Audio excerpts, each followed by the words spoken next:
개인적으로 좋아하는 선지서입니다. 그 예언서입니다. 왜 그러냐면 다른 예언서를 누군가가 질문하면 선뜻 대답해주기 어렵지만 요나서만큼은 뭔가 자신 있게 내용을 대답해줄 수 있는 내용이 어렵지 않은, 아마 여러분도 그러실 겁니다. 뭐 이사야의 내용을 물어본다거나 예레미야를 물어본다거나 물어보면 저 여러분을 무시하는 게 아니라 일반적으로는 대답해주기가 어렵습니다. 이게 무슨 말인지 나도 이해가 안 가니까. 그러나 우리가 요나의 이야기만큼은 또 자신감 있게 대답할 수 있지 않겠습니까? 오늘 요나서의 가장 중요한 말씀, 요나서 전체가 물론 다 중요하겠지만 그 중에 핵심을 꼽으라고 하면 요나서는 4장 10절, 11절 말씀이 가장 중요하다고 볼 수 있습니다. 이 말씀을 가지고 하나님의 마음이라는 제목으로 함께 나누겠습니다. 어제 인터넷 기사를 보니까 이제는 무더위가 이제 끝나고 어제부터는 날씨가 시원해진다라는 기사가 있습니다. 그래서 그 기사를 보면서 창문을 열어보았더니 정말 날씨가 바람이 불고 더위가 막 느껴지지 않은 그런 좋은 날씨가 되었다는 것을 알 수 있었습니다. 어제는 그런데 아주 신기하게도 무슨 날이었죠? 바로 말복이었습니다. 말복이라고 정한 때가 제가 언제인지 정확히 알 수 없으나 이 기상청이라는 과학이 발달하기 전에 선조들의 지혜로 지어놓은 날이 말복인데, 신기하게도 그 말복에 맞추어 무더위가 끝났다는 것은 참 놀라운 일이었습니다. 아래 기사 댓글에 이런 글이 있더라고요. 기상청보다 우리 선조들이 더 현명하고 똑똑하다. 컴퓨터보다 사람이 더 대단하다. 그러면서 기상청은 날씨를 분석했지만 선조들은 날씨를 이해했다. 이런 말이 있더라고요. 뭐 그거를 제가 100%다 공감하거나 이해하거나 하지 못하겠지만 그 안에 담겨진 메시지 중 하나는 뭐냐면 분석하는 것보다 중요한 것은 이해하는 것이다.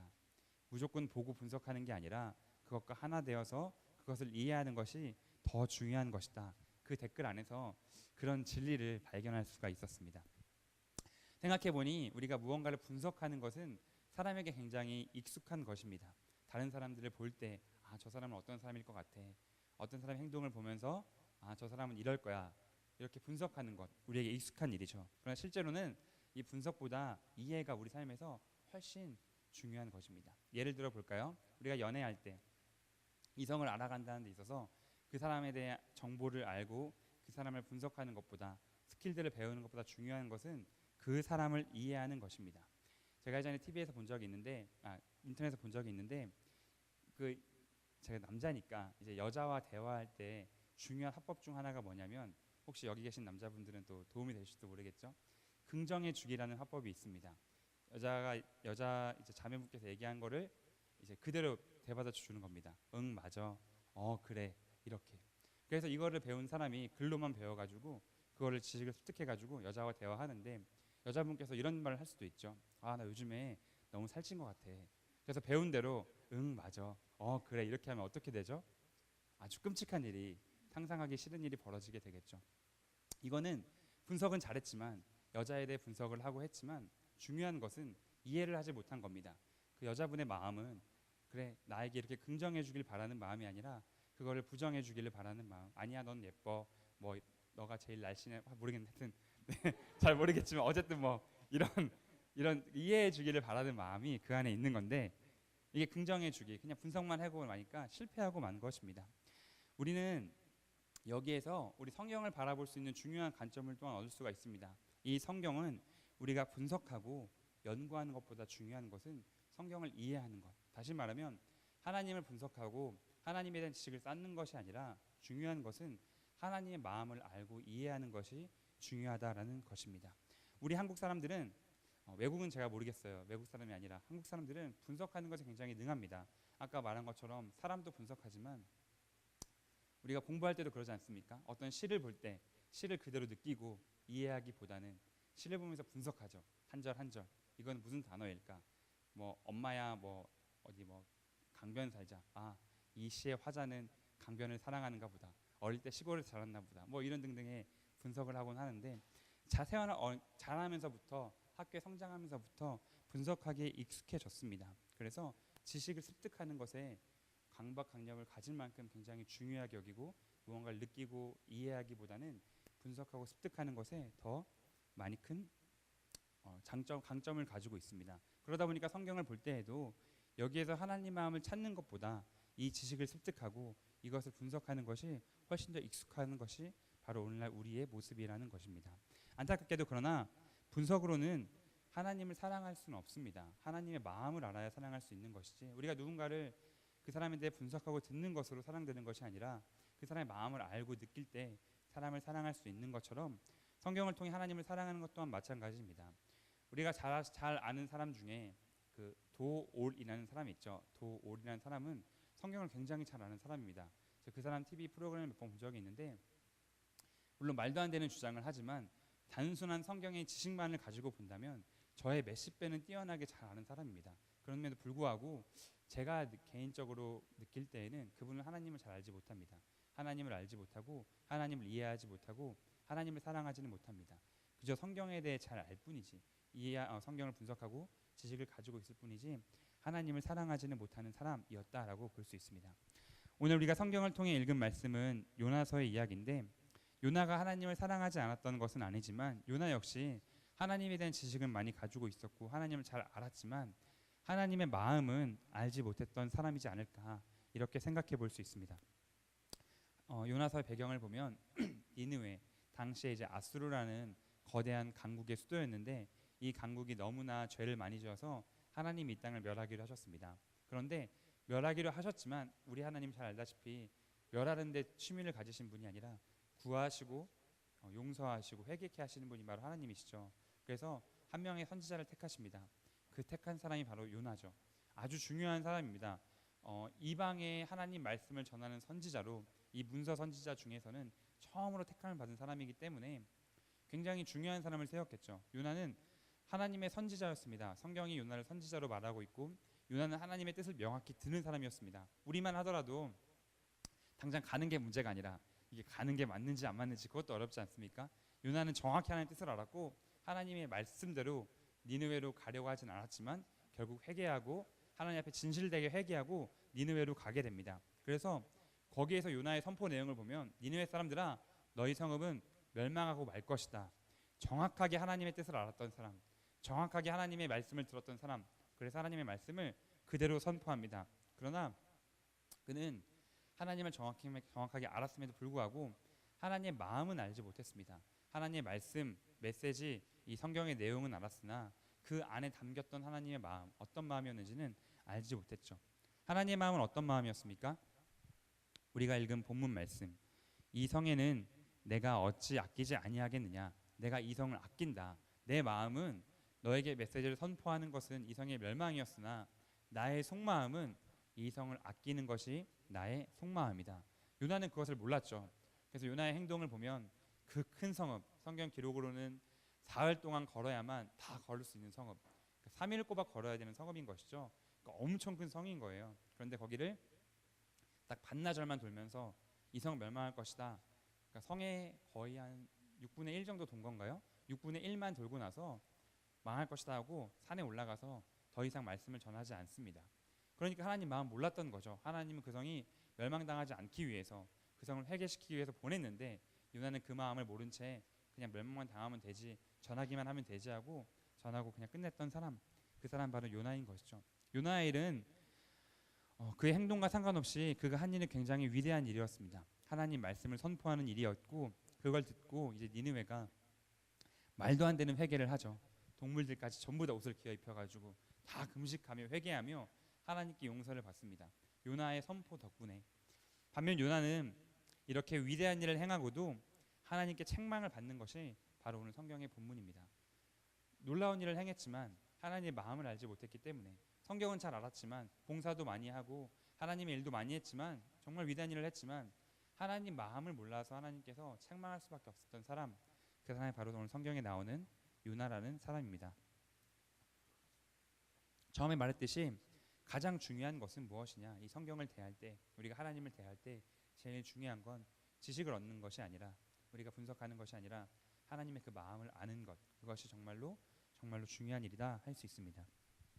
설교도 마찬가지죠. 성경을 읽는 것도 마찬가지고 하나님의 마음을 아는 것, 하나님의 마음을 나누는 것. 사실 성경은 지식을 전한다고 한다면 성경 공부를 배우고 신학교를 가면 좋겠지만, 설교를 하고 함께 예배하는 것은, 성경을 읽는 것은, 큐티를 하는 것은 바로 하나님의 마음을 알기 위함입니다. 여기에 큐티할 때도 그래서 중요한 것 중 하나는 이 나오는 수없는 사람들의 모습을 보면서 내가 무엇을 해야 될까를 깨닫는 것도 중요하겠으나 더 중요한 건 하나님의 마음을 깨닫는 것이 가장 중요한 일이겠죠. 하나님께서 왜 이렇게 하셨을까? 왜 이런 일을 하신 것일까?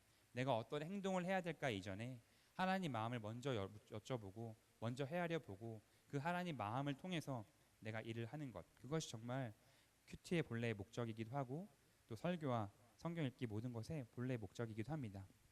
오늘 요나서에 드러난 이 하나님 마음, 이 내가 어찌 아끼지 아니하겠느냐, 이 아끼지라는 말을 히브리어 원어로 보면은, 제가 히브리어 원어를 거의 보지 않는데 잘 얘기하지 않는데 후스라는 단어를 씁니다. 후스. 이 말씀이 어떤 말이냐면 사랑 때문에 괴로운 마음이 후스라고 합니다. 사랑 때문에 괴로운 마음. 아마 여러분 한 번쯤 다 해보지 않으셨습니까? 사랑 때문에 괴로운 마음. 한 번도 안 해보셨나요? 네, 아마 다들 해보셨을 거예요. 사랑 때문에 괴로운 마음을 후스라고 하는데 이 마음은 우리가 잘 알듯이 호세아서에 잘 드러나 있습니다. 내가 이 이스라엘을 너무나 사랑하는데 멸망시킬 수밖에 없다. 그런데 멸망시킬 수밖에 없음에도 불구하고 내 마음에 타는 듯한 사랑이 일어나서 너무나 내가 괴롭구나. 하나님이 그렇게 말을 하시죠. 여기에 드러난 이 마음은 다시 말하면 후스라는 말은 곧 사랑으로 괴로워하는 하나님의 어마어마한 사랑. 이 멸망당해야만 하지만 차마 멸망시킬 수 없었던 죄인을 사랑하는 그 하나님의 놀라운 사랑이 이 성경 안에는 담겨 있습니다. 여기에 드러난 하나님의 마음은 너무나 쉽죠. 바로 사랑입니다. 우리를 사랑하는 마음, 죄인을 사랑하는 마음, 죄를 지은 사람들을 아끼는 하나님의 마음이 오늘 본문에는 드러나 있습니다. 성경은 하나님에 대해 단적으로 얘기할 때 하나님은 사랑이시다라고 얘기합니다. 아멘이십니까? 하나님은 사랑이십니다. 이 사랑은 하나님의 본질입니다. 하나님의 본질. 그러니까 하나님은 사랑이시다죠. 본질이라는 말은 결코 변하지 않는다라는 것입니다. 하나님의 사랑은 결코 변하지 않습니다. 영원한 하나님의 사랑, 변하지 않는 하나님의 사랑입니다. 심지어 하나님의 사랑은 흔들리지도 않습니다. 사람의 사랑은 흔들릴 때가 있죠. 우리가 부모님의 사랑도 변하지 않죠. 우리가 자녀들이 어떤 짓을 해도 부모님의 사랑은 변하지 않습니다. 정상적인 이런 평범한 이런 자연스러운 하나님의 사람이라면 그렇겠죠. 근데 자녀가 미운 짓을 하면 부모의 사랑이 조금은 흔들립니다. 그 아이가 뭐 믿고 싫고 이런 건 아니지만 순간적으로 미워질 때가 있고, 내가 떡이 2개 있으면 이 미운 짓 하는 아이 없을 때 그렇진 않나요? 어떻게 줄 수도 있고, 부모님의 사랑은 흔들릴 수 있습니다. 변하진 않지만, 영원한 것도 변하지 않는 사랑이지만, 견고한 사랑이지만 그 자녀들의 행위에 따라서 가끔씩 조금씩 짧은 시간 흔들릴 수 있는 것이죠. 그러나 하나님의 사랑은 그렇지 않습니다. 완전하기 때문에 사람이 어떤 행위와 상관없이 변하지 않을 뿐만 아니라 흔들리지도 않는 것이 하나님의 사랑입니다. 만약 하나님의 사랑이 조금이라도 0.1초라도 흔들리게 된다면 사람으로서는 너무나 괴로운 일입니다. 왜냐하면 하나님의 사랑이 흔들리지 않게 하기 위해서, 흔들리지 않는 사랑을 받기 위해서 그때부터 우리의 신앙은 노력하고 애쓰는 신앙, 하나님의 사랑이 흔들리지 않고 계속해서 받을 수 있도록, 견고하게 있도록 노력하고 힘쓰고 애쓰고 하나님의 사랑을 얻기 위해서, 그렇지 못하면 긴장하고 두려워해야 되는 그런 신앙으로 바뀌기 때문에 하나님이 흔들리지 않는 신앙은, 우리가 아는 것은 우리의 신앙생활에 굉장히 중요한 것입니다. 그 이야기를 단적으로 보여주는 예가 바로 탕자의 이야기입니다. 제가 탕자 이야기를 너무 좋아해서 여기서 자주 나왔는데, 탕자 이야기의 아버지가 하나님을 나타내는 것이죠. 탕자는 탕자 얘기를 설명해드리면, 아버지에게 아들이 둘 있었습니다. 큰 아들과 작은 아들이 있었는데, 이제 작은 아들이 어느 날 아버지에게 와서 내 몫의 유산을 나누어 주어라. 난 이제 독립하겠다라고 합니다. 아버지는 아들의 청을 들어줍니다. 유산을 나눠 주었죠. 아들이 유산을 가지고 떠나갑니다. 떠나가서 자기 멋대로 방탕하게 살다가 돈을 다 잃어버리고 완전 거지가 되어버립니다. 그래서 거지가 되어서 이렇게 막 구걸하면서 돼지들이나 먹는 열매를 먹으면서, 돼지 사료를 먹으면서 힘들게 살아갑니다. 그런데 그 모든 시간 동안에 첫째 아들은 어떻게 하냐면 아버지와 함께 살면서 아버지의 말씀을 잘 듣고 아버지에게 순종하고 아버지의 모든 일들을 도와서 집안일을 열심히 하며 아버지와 함께 살아갑니다. 이 둘째 아들이 그렇게 살다가 너무나 힘든 나머지 아버지의 사랑을 기억해내고, 그때가 좋았는데 생각해내고 아버지께 돌아갑니다. 두려워하는 마음으로 돌아가게 되죠. 내가 잘 살겠다고 아버지 돈 다 받아가지고 지금 왔는데 완전 망해버렸구나. 내가 가면 아버지가 어떻게 하실까? 나를 혼내실까? 나를 종으로 삼으실까? 쫓아내진 않으실까? 두려웠던 탕자는 가서 이렇게 말하죠. 아버지, 나를 당신의 종으로 삼아주세요. 아들이 될 자격이 없습니다. 두려운 마음에 아버지가 어떻게 하죠? 너는 종이 아니다. 내 아들이다. 안아주고 옷 입혀주고 가락지 끼워주고 그 아들의 어떠함과 상관없이 흔들리지 않고 변하지 않는 완전한 아버지의 사랑을 이 탕자의 아버지가 보여줍니다. 여기서 이제 다음에 등장하는 큰 형이 불평을 하게 되죠. 와, 이건 말도 안 된다. 쟤는 돈 다 가져가지 않았냐. 아버지가 이 작은 아들 맞이하면서 그렇게 해주면서 잔치를 엽니다. 잔치. 내 아들이 돌아왔다. 망했던 아들 돌아와서 잔치를 열어줍니다. 큰 아들이 그걸 듣고는 불평을 하게 돼요. 와, 너무한다. 아버지는 나를 위해서 한 번도 잔치를 열어준 적이 없다. 근데 이 작은 아들은 아버지 돈 가지고 나갔다가 완전 망해버린 사람인데 왜 얘를 왜 잔치를 열어주냐, 막 불평을 하게 되죠. 큰 아들은 아버지를 이해하지 못했습니다. 여러분, 이 큰 아들의 불평이 이해가 되십니까? 저는 오히려 이 큰 아들이 더 마음이 이해가 돼요. 아버지의 마음보다. 저 같아도 그랬을 것 같아요. 나는 열심히 일했는데, 열심히 아버지랑 살고 순종했는데 돈 다 잃고 돌아온 작은 아들을 위해서 잔치를 베풀어주면 황당할 것 같기도 하고 좀 어이없을 것 같기도 그럴 것 같아요. 근데 아버지가 도리어 큰 아들을 책망하죠. 너는 나와 함께 있지만 얘는 죽었다 돌아온 게 아니냐. 이걸 어떻게 해석할 수가 있냐면, 탕자의 모습, 아버지의 돈을 다 잃어버리고 죄인 같은 이런 못된 행위를 한 아들의 행위도 아버지의 사랑을 변화시키고 없었지만, 반면에 큰아들처럼 아버지를 위해 열심히 살았고 아버지를 위해 좋은 행위를 다 했다 할지라도 그 좋은 행위조차도 아버지의 사랑을 조금 더 변화시킬 수가 없었습니다. 다시 말하면 우리가 못되게 살고 나쁘게 살고 죄인되게 살아도 하나님의 사랑은, 우리를 향한 사랑은 변하지 않지만 우리의 행위로 더 수고하고 더 노력해서 하나님이 원하시고 기뻐하는 삶을 열심히 산다 하더라도 완전한 하나님의 사랑은 조금도 변화되지 않습니다. 우리의 어떠한 행위도 하나님의 사랑을 조금도 변화시킬 수가 없습니다. 하나님의 사랑은 완전하시고 영원하시고 완전하게 충만하기 때문에 우리의 행위 따위로 변화될 수 있는 것이 아니라는 것입니다. 그걸 설령 우리가 잘한 행위라 할지라도. 그래서 이 이야기는 우리에게 굉장히 중요한 교훈을 줍니다. 우리 모두는 하나님의 사랑을 받고 싶어 하죠. 아닌가요? 하나님의 사랑을 받고 싶어 합니다. 하나님의 사랑을 받고 싶어 합니다. 그래서 형과 같은 모습으로 살려고 노력하고 형과 같은 모습으로 하나님께 나오려고 합니다. 여러분도 지금 오실 때 이 교회 예배 하나님께 잘 보이기 위해서 최고급의 화장을 하시고 최고급의 옷을 입으시고 이렇게 오신 건 아니겠습니까? 네, 그렇다고 믿겠습니다. 어쨌든 여러분 준비하셔가지고 오셨는데, 우리가 그럴 때가 있어요. 내가 일주일 동안 잘 살고 교회에 오게 되면 자신이 있어요. 뭔가 잘 살고 막 아침에, 오늘 아침 유효하게 주일 아침에 눈이 잘 떠져가지고 샤워도 쫙 하고 무스도 쫙 바르고 옷도 막 정장 딱 쫙 바르고, 요즘에는 이제 왁스 바르죠. 왁스를 바르고 정장 딱 입고 교회 딱 오면 왠지 기분이 좋아요. 왠지 기도할 때도 뭔가 오늘 예배가 되게 성공적일 것만 같은 그런 느낌이 듭니다. 반면에 내가 뭐 그런 집은 없겠지만 토요일 늦게까지 술 마시다가 예배 시간에 겨우 일어나가지고 막 와보니까 막 이제 기도 시간인 거예요. 그럼 앉으면 어떤 마음이 들죠?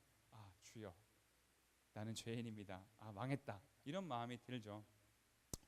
우리의 모습에 따라 우리는 하나님의 은혜가 마치 보상적으로 우리에게 오는 것처럼 생각을 하게 되기도 하고 그렇게 기대할 때가 많습니다. 물론 우리가 하나님께 온전한 모습을 드리는 것은 굉장히 중요한 일이지만 그것보다 더 중요한 사실은 무엇이냐면, 우리의 그 어떤 행위도 하나님이 쏟아지는, 우리에게 쏟아지는 하나님의 사랑을 더하거나 덜할 수 없다는 것, 바로 그것입니다. 우리가 때로는 준비가 되지 않은 모습으로 혹은 완전한 모습으로 어떤 모습으로 하나님께 온다 할지라도 우리를 향한 하나님의 그 사랑은 조금 더 변하지 아니한 채 우리에게 완전하게 임한다는 것입니다. 그렇기 때문에 우리가 하나님께 나아올 때는 누구나 두려움 없이 하나님께 나아갈 수 있는 것이고, 누구나 아무런 자격 없이 오직 예수 그리스도의 보혈, 그분의 힘입어서 하나님께 나와 하나님의 쏟아지는 사랑을 받을 수가 있는 것입니다.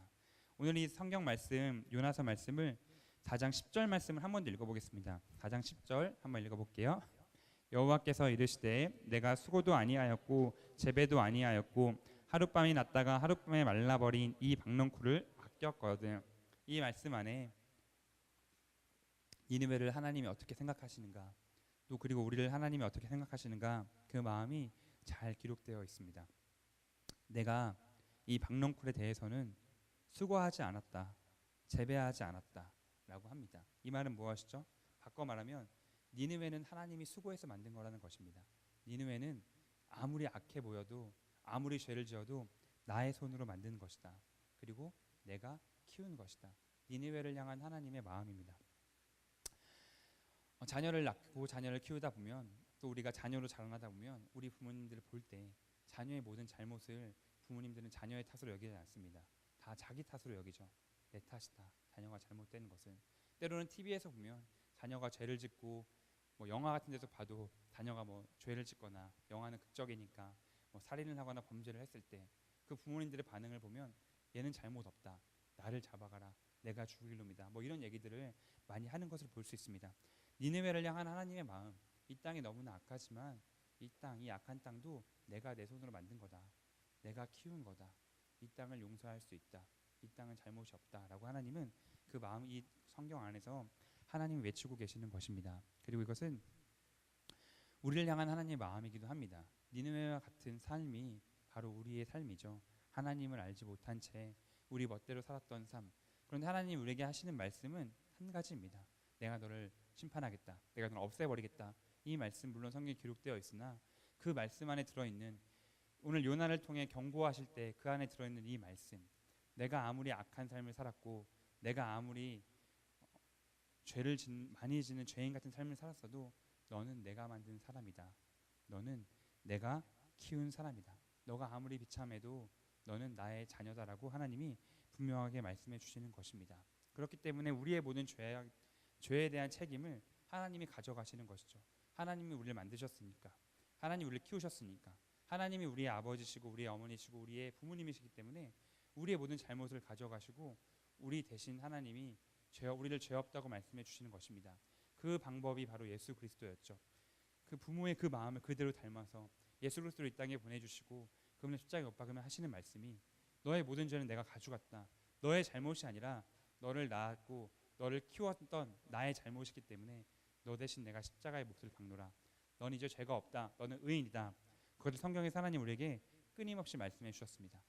그래서 우리는 하나님 앞에 이제 더 이상 죄인의 모습이 아니라 의인의 모습으로 하나님께 나아가 하나님을 예배하고 하나님의 사랑을 받을 수 있는 것이죠. 이 하나님의 완전한 사랑이 있기 때문에 우리 이곳에서 하나님의 쏟아지는 사랑을 마음껏 누릴 수가 있습니다. 여러분 이곳에 오실 때 이제 한 주 동안 열심히 살다 오셨잖아요. 주일부터 금요일 오늘 낮까지 어떤 삶을 살다 오셨습니까? 하나님께 칭찬받을 수 있는 탕자의 형아 같은 삶을 사셨습니까? 아니면 어쩌면 탕자 같은 혹은 니느웨와 같은 삶을 사신지 모르겠습니다. 그러나 어떤 삶을 살다 오셨던 오늘 하나님이 우리에게 하시는 말씀은 동일합니다. 너는 나의 자녀다. 내가 너를 사랑하고 내가 너를 낳았고 내가 너를 키웠고 너의 모든 잘못은 나의 잘못이기 때문에 내가 모두 안고 십자가에 못 박히노라. 내가 너를 사랑하고 너는 이제는 죄가 없는 의인이다. 하나님 오늘 그 말씀을 이 요나서를 통해 저와 여러분에게 하시길 원하십니다. 우리 함께 기도하겠습니다.